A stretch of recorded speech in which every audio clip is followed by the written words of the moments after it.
Muito bem, estamos no ar com mais um boletim analisando o mercado do boi, do boi que tem trabalhado aí de forma bastante interessante nos últimos dias, principalmente em função de uma retração compradora por parte dos frigoríficos que saíram das compras. Parece que está se organizando o mercado agora, está voltando aí a ter negócios num patamar determinado de preços, mas a gente ainda tem dois cenários, pelo menos, para se analisar. O que vai acontecer nos próximos 15, 20 dias, onde tem ainda uma tendência de demanda importante, e o que vai acontecer principalmente no início do ano que vem, onde existe uma possibilidade de uma retração da demanda, tanto no mercado interno quanto de exportação. Para contar um pouquinho para a gente desses cenários e as expectativas, como o preço pode se comportar, o preço da arroba pode se comportar dentro de cada um desses cenários, a gente convidou o Iago Travagini, lá da Agrifato. Está aqui já o Iago com a gente. Bem-vindo, viu, Iago? Obrigado pela participação conosco aqui no Notícias Agrícolas. Depois dessa freada aí das compras dos frigoríficos, o mercado está encontrando um preço de equilíbrio, Iago? O mercado agora, primeiramente, né? Boa tarde aí para todo mundo Notícias Agrícolas e boa tarde, Alexander. Obrigado pelo convite mais uma vez. O mercado está buscando agora, basicamente, um novo patamar, ou digamos assim, um patamar de estabilidade de preço, né? A briga entre a queda de braço entre frigorífico e produtor se intensificou muito na última semana. O produtor que achava que o boi ia bater 300, estava esperando esse 300, ele segurou as vendas e aí, consequentemente, o que aconteceu foi, de certa forma, uma pressão frigorífica para sair das compras, se utilizar do que eles têm disponível, que aí nesse jogo seria manutenção programada antecipada, seria férias coletivas dadas em algumas plantas, a margem dos frigoríficos que eles se sentiram afetados em pagar o boi de 300 e já estava pipocando, já tinha negócio de R$300 no boi gordo, essa margem ela começou a se espremer nos últimos meses e o frigorífico, de certa forma, atuou para tentar regular esse preço. E aí o que a gente acontece? É aquela máxima do mercado. O frigorífico sempre vai tentar comprar mais barato e o pecuarista vai sempre tentar vender mais caro. O que a gente teve na última semana foi esse reajuste dos frigoríficos para tentar pagar mais barato na arroba. No mercado físico, a gente viu que nos primeiros dias essa baixa de preço, o preço continuou firme, continuou nos R$290. Só que nos últimos dias, né, desde que se iniciou a semana, pecuarista que tem conta para pagar, que também se vê no mercado que ele esperava uma alta, mas aí o preço começou a baixar, e rola essa preocupação, rola esse receio de que pode baixar ainda mais. A gente viu o preço voltar para casa dos 285 em São Paulo.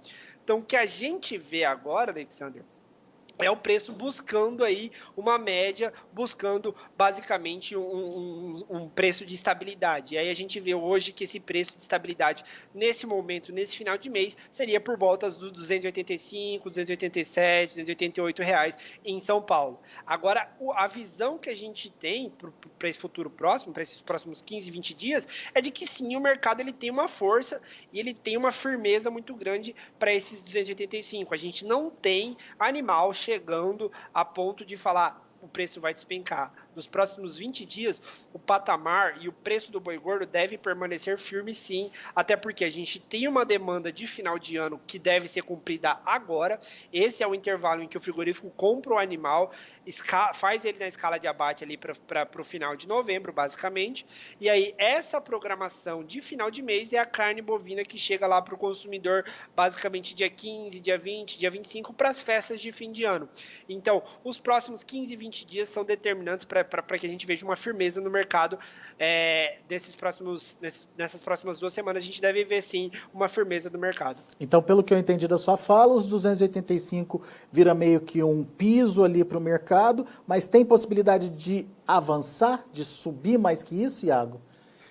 Assim, existe a possibilidade. Eu acho que sim, existe a possibilidade. A gente pode ver talvez aí uma oferta aquém do esperado, né? Uma oferta que seria reduzida ainda mais, até porque o confinamento praticamente já está todo entregue. Existem poucos animais sendo entregues, animais que foram antecipados de janeiro a fevereiro, eles começam a ser entregues agora, né? Esses animais que são entregues também em dezembro, eles são animais que eles viram um preço bem melhor. Na hora que o produtor começou a confinar ele lá atrás, ele viu um preço já de 250, 260 R$ 160 na hora que ele começou esse confinamento. Então, assim, existe uma entrega de animal chegando no confinamento.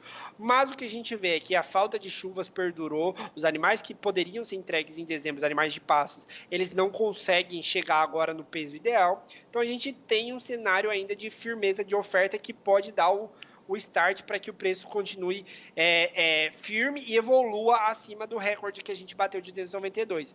Mas, na nossa visão, é um cenário mais de estabilidade, de firmeza no atual patamar, do que um cenário de forte valorização ou até mesmo uma valorização nos próximos dias. Dá para afirmar que as máximas do ano já aconteceram? Vai ser difícil de a gente ver máxima de novo? Máxima de preço aí da arroba?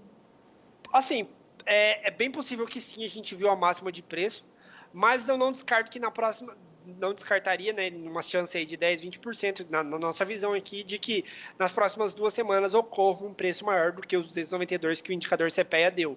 Mas, na nossa visão também, seria uma possibilidade mais rara de acontecer, até porque o mercado ele está numa situação diferente. A gente tem um fundamento diferente e tem um fator psicológico diferente. O produtor que até no início da semana aceitaria vender a 290, hoje ele já aceita vender talvez um pouco menos. Então, a dificuldade, e aí você mudar esse fator psicológico na cabeça do pecuarista e do frigorífico é o que talvez não faça a gente romper o novo recorde. Muito bem. Você citou aí demanda interna como um importante mecanismo para manter esses preços aí, principalmente com a preparação da indústria para ofertar essa carne, disponibilizar essa carne no final do ano, para as festas de final do ano. Mas e a exportação? Ainda tem peso importante nessa formação de preço, Iago? A exportação, assim, ele se tornou, está se tornando cada vez mais um fator e uma demanda de preço, né? Tem se tornado cada vez mais importante. A exportação está chegando no nível aí que está correspondendo basicamente a 25%, 27%, até 30% em alguns meses, chegou a bater de importância, de representatividade na produção, né? 30% quase saindo para fora do país.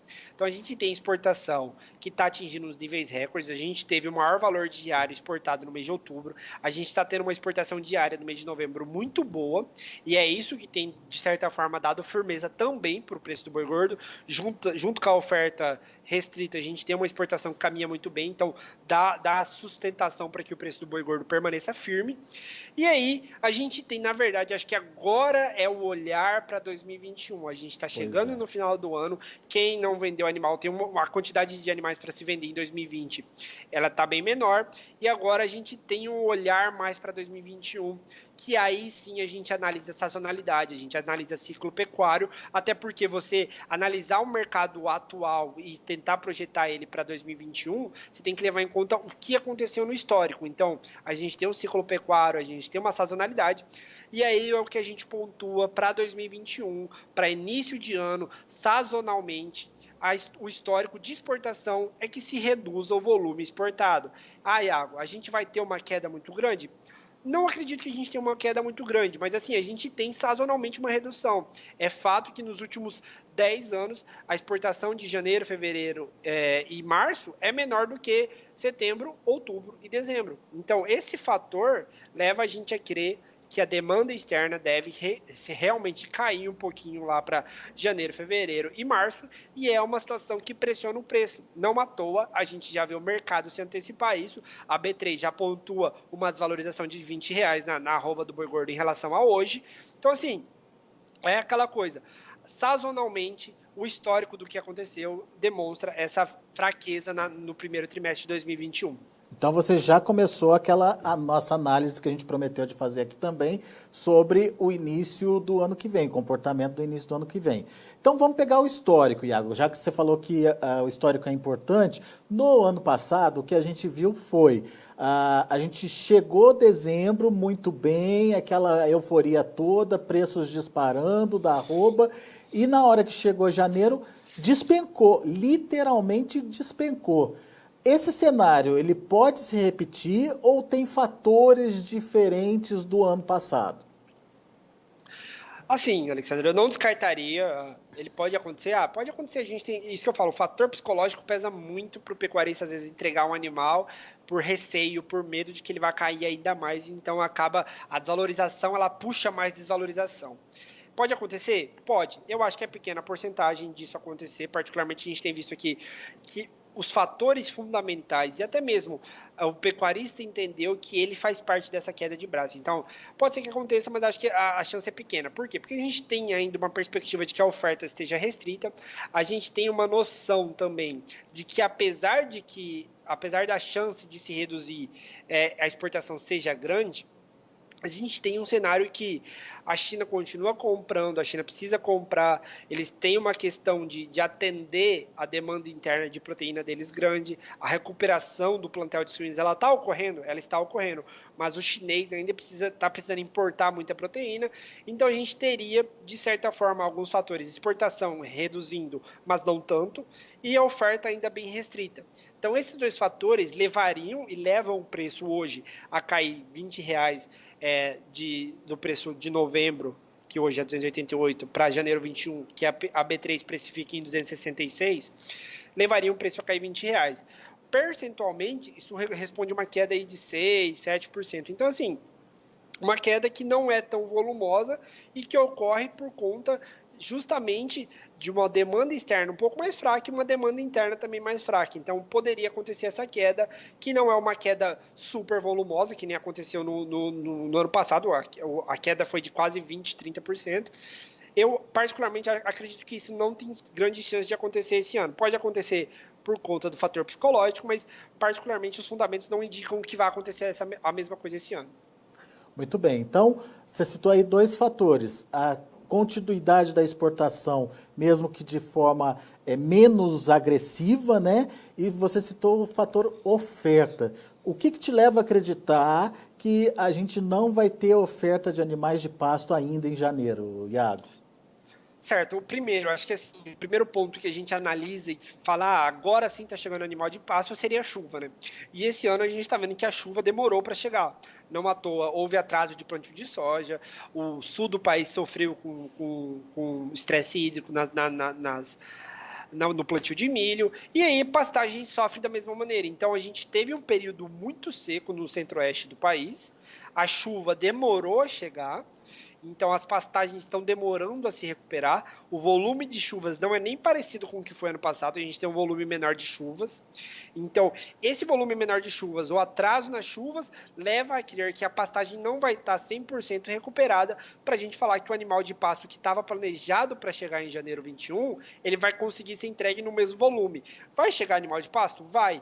Aquele produtor que teve uma chuva melhor ou que está suplementando o animal, consequentemente vai conseguir entregar esse animal pesado lá em janeiro 21. Mas a tendência do que a gente vê é que, considerando essa chuva atrasada, esse menor volume de chuvas, os animais de janeiro vão ter que às vezes ficar para fevereiro 21 para ficar um período mais engordando, para ser entregue num volume bom de gordura, para ter uma porcentagem de ganho maior para o produtor. Então, particularmente, a gente acha que essa oferta, que normalmente chegaria em janeiro, ela vai chegar em fevereiro e assim postergadamente esse cenário de entrega vai ser postergado, digamos assim.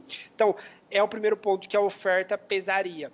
Mas eu acho que assim, esse é um dos fatores. Eu acho que a conjunção de fatores leva a crer e leva o mercado a pontuar uma desvalorização ainda arroba de R$ 20. Eu acho que não só a oferta, mas demanda interna e externa também pesam nessa conta. Quer dizer, a arroba tende a recuar no início do ano, mas seria uma queda menos agressiva do que no ano passado, por dois fatores, continuidade das exportações, mesmo que menores, e também a questão da oferta de animais que ainda não vai estar restabelecida logo no primeiro mês do ano, certo?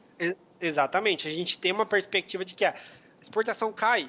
De fato, a gente tem essa noção de que a exportação sazonalmente cai, mas a gente tem uma visão de que ela não deve cair a ponto de a gente falar, agora sim a gente tem um problema de sobreestoque de carne no país porque não tem as exportações. Sazonalmente cai, então a tendência é que, acompanhando essa queda nas exportações, o frigorífico se sinta menos apto a comprar ou se sinta mais ele vai se sentir menos à vontade de pagar mais caro nesse boi. Então é normal que ele compre mais barato, digamos assim. Muito bem. Bom, são cenários muito importantes para você, produtor, estar se preparando e existem formas de se prevenir, de se preparar para esses cenários. Olhe o preço na B3, veja se remunera, se não remunera, entenda o que pode acontecer, quais são os fatores que podem aí direcionar o preço da arroba e dá tempo de fazer proteção ainda, Iago?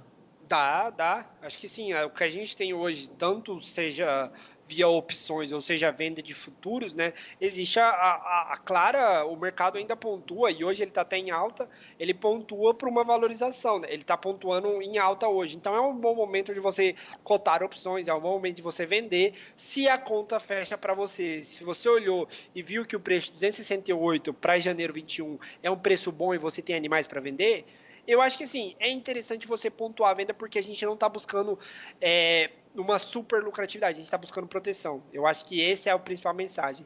Se o preço cair mais, se essa chance de despencar que eu pontuei no início da conversa, de 10 a 20%, acontecer, você está protegido em pelo menos 30, 40, 50% dos seus animais. Eu não estou querendo pontuar aqui que o preço vai cair e isso é muito ruim. Estou falando que se o preço cair, você está protegido. E a gente faz isso aqui, a gente busca proteção de preço. O trabalho o produtor faz no campo e a gente busca garantir um retorno desse trabalho aqui na Agrifato junto com essa proteção via B3. E essa proteção hoje, a mais viável na sua opinião, é opção? Depende para quando, né? Se a gente está falando num vencimento mais próximo, se o cara tem uma venda e uma comercialização de animais para os meses de dezembro, janeiro e fevereiro, ele vai consequentemente encontrar melhores opções, até porque o mercado vai dar uma precificação melhor para ele, porque o tempo decorrido para essas opções é menor. Então, quem vai vender essa opção vai aceitar receber um pouco menos. Agora, se for considerar maio 21, outubro de 2021, aí o melhor cenário seria operar futuros mesmo, seria a venda de contratos futuros se o mercado for bom, se os preços forem bons para ele, entendeu? Então, assim, depende muito, depende de perfil e depende de para quando ele precisa vender esses animais. Então, é uma análise e é um sentido que ele tem que ter na hora de fazer esses negócios. E é caso a caso, portanto, direcionado, obviamente, para a necessidade de cada pecuarista. Muito bem, ficou muito claro. Meu caro Iago, por enquanto, muito obrigado. A gente volta a conversar, trazendo mais informações, mais atualizações aí desse mercado, que está interessante, hein, Iago? A gente achou que fosse lá continuar subindo para sempre, mas daí teve lá a reviravolta, está parecendo novela. Chega num momento que tem aquela reviravolta, a gente já não sabe mais o que vai acontecer. Mas vamos ficar de olho nas cenas dos próximos capítulos aí. Por enquanto, obrigado. Estamos chegando aí no clímax da novela, então vamos ver. Exatamente. Vamos ver onde que vai parar isso aí. Valeu, obrigado, Alexandre, um abraço. Grande abraço para você, Iago. Até a próxima. Até a próxima. Muito bem, vamos aos preços, vamos ver como estão as negociações lá na B3, mercado em andamento, e a gente tem também os números do indicador CPE para você conferir. Olha aí, o novembro hoje subindo 0,66%, R$ 280,95. O dezembro, R$ 276,85, também reagindo 0,67%. Janeiro, R$ 266,10, alta de 0,59%. E o fevereiro, R$ 264,10, alta de 1,21%. O indicador CPEA ontem fechou a R$ 287,65 e teve uma valorização de 1,95%. Portanto, o Iago acha que o ponto de equilíbrio é nesse intervalo entre R$ 285 e R$ 290. Depois disso, o mercado tende a se acalmar, né, pelo menos até os próximos 15, 20 dias, e daí a situação precisa ser verificada a partir do ano que vem, como vai ser a pressão nas cotações. O Iago acredita numa pressão de preço, sim, até em função de uma redução da demanda interna, que é tradicional, uma redução de uma forma menos agressiva do que aconteceu no ano passado, mas ainda assim uma redução da demanda, mas uma oferta mais mais restrita aí de animais nesse período, principalmente nesse primeiro mês aí de janeiro, ou até uma partezinha de fevereiro. em função desses animais não estarem prontos ainda, em função do atraso das chuvas, da qualidade das pastagens ainda não darem suporte para a oferta desses animais. E, portanto, essa oferta reduzida pode evitar uma queda muito agressiva dos preços, como a gente viu no ano passado. O Iago até fez umas continhas para a gente, mostrando que no ano passado os preços caíram mais de 20% entre o pico e o preço de janeiro. Esse ano ele acredita numa queda em torno de 6% aí nos preços da arroba. Vamos aguardar para ver. Muito bem, a gente vai ficando por aqui. Agradeço muito a sua atenção, a sua audiência. Na sequência tem Tempo e Dinheiro com João Batista Olive.